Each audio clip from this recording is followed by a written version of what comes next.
चुनाव आयोग ने लोकसभा चुनाव 2024 के लिए तारीखों का ऐलान कर दिया है।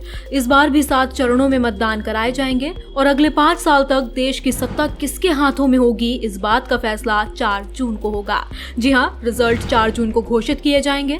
चुनाव आयोग ने साथ ही 4 राज्यों में भी विधानसभा चुनाव कराए जाने का ऐलान किया है। बता दें, 543 सीटों के लिए 19 अप्रैल, 26 अप्रैल, 7 मई, 13 मई, 20 मई, 25 मई और 1 जून को मतदान होगा। 19 अप्रैल को पहले चरण में 102 सीट, 26 अप्रैल को दूसरे चरण में 89 सीट, 7 मई को तीसरे चरण में 94 सीट, 13 मई को चौथे चरण में 96 सीट, 20 मई को 5वें चरण में 49 सीट, 25 मई को छठे चरण में 57 सीट और 1 जून को 7वें और अंतिम चरण में 57 सीटों पर वोटिंग होगी।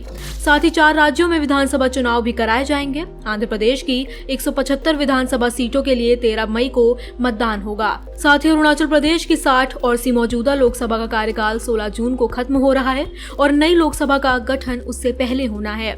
आंध्र प्रदेश, सिक्किम, अरुणाचल प्रदेश और उड़ीसा में विधानसभाओं का कार्यकाल भी जून में अलग अलग तारीखों पर खत्म हो रहा है। सिक्किम की 32 विधानसभा सीटों के लिए 19 अप्रैल को वोट डाले जाएंगे। उड़ीसा विधानसभा चुनाव 4 चरणों में होंगे। चुनाव की घोषणा करते हुए मुख्य निर्वाचन आयुक्त राजीव कुमार ने कहा कि हमारी टीम अब पूरी हो चुकी है। हम भारतीय लोकतंत्र के सबसे बड़े उत्सव के लिए पूरी तरह तैयार हैं। हमारा वादा इस तरह से राष्ट्रीय चुनाव कराने का है जिससे विश्व स्तर पर भारत का गौरव बढ़े। निर्वाचन आयोग ने कहा कि देश में 97 करोड़ पंजीकृत मतदाता हैं, 10.5 लाख से अधिक मतदान केंद्र हैं, 55 लाख ईवीएम का इस्तेमाल होगा। कुल मतदाताओं में 49.7 करोड़ पुरुष, 47.1 करोड़ महिलाएं, 48,000 ट्रांसजेंडर शामिल हैं। वहीं ऐसे मतदाताओं की संख्या 1.8 करोड़ है जो पहली बार मतदान करेंगे। उन्होंने कहा कि हमारी मतदाता सूची में 85 साल से अधिक उम्र के 82 लाख और 100 साल से अधिक उम्र के 2.18 लाख मतदाता शामिल हैं।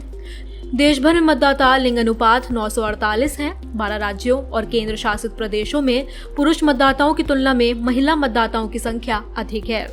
देश भर में 85 वर्ष से अधिक उम्र के मतदाताओं और दिव्यांग व्यक्तियों के लिए घर से मतदान की सुविधा उपलब्ध होगी।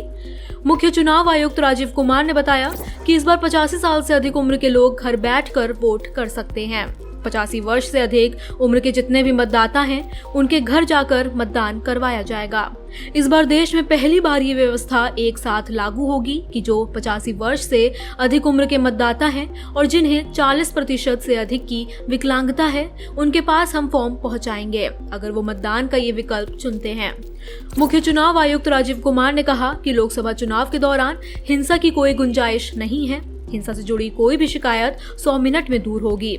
हमारा वादा इस तरह से राष्ट्रीय चुनाव कराने का है जिससे विश्व स्तर पर भारत का गौरव बढ़े। उन्होंने आगे कहा कि लोकसभा चुनाव के लिए सुरक्षा के कड़े इंतजाम किए गए हैं। अपराधियों पर कड़ी निगरानी रखी जा रही है। वहीं सरहदों पर ड्रोन से निगरानी होगी। अब तक 3,400 करोड़ का कैश पकड़ा गया था। कुछ राज्यों में धन कुथ में बल का प्रयोग ज्यादा हो रहा है। पिछली बार 2019 में लोकसभा चुनाव की तारीखों की घोषणा 10 मार्च को की गई थी और 11 अप्रैल से 7 चरणों में मतदान हुआ था। मतगणना 23 मई को हुई थी। पिछले संसदीय चुनाव में भारतीय जनता पार्टी ने 303 सीटें जीती थी जबकि कांग्रेस को 52 सीट मिली थी। वो लोकसभा में विपक्ष के नेता का पद हासिल करने के लिए पर्याप्त संख्या बल नहीं जुटा पाई थी। आगामी संसदीय चुनाव को विपक्षी गठबंधन इंडिया के लिए करो या मरो के मुकाबले के तौर पर देखा जा रहा है।